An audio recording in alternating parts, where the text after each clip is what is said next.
श्रीरामचन्द्र कृपालु भज मन हरण भवभयदारुणं नवकञ्जलोचन कञ्जमुख करकञ्ज पदकञ्जारुणं श्रीराम श्रीराम श्रीराम श्रीराम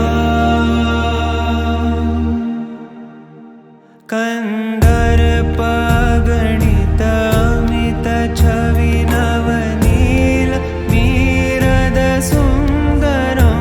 पटपीतमानहु तडित त्रुचि शुचि नौमि जनकसुतावरं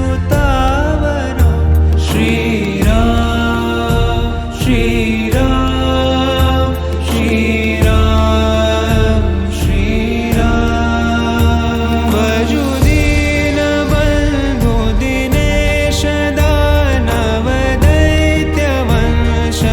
दैत्यवंशनिकन्दनं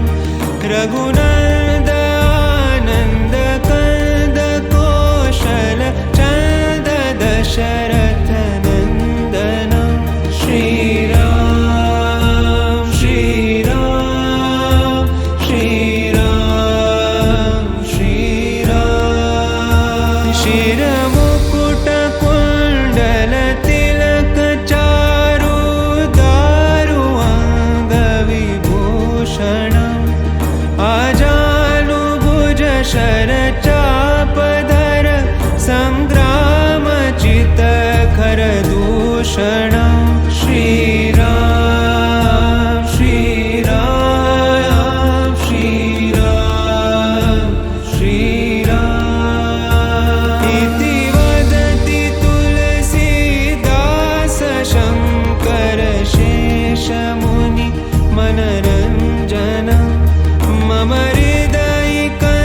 हृदयिकञ्जनिवास कुरु कामादिखलदल गञ्जनं श्रीराम श्रीराम श्रीराम श्रीराम श्रीराम श्रीराम श्रीराम श्रीराम श्रीरामचन्द्र कृपालु भज मन हरण भवभयदारुणं नवकञ्जलोचन कञ्जमुख करकञ्ज पद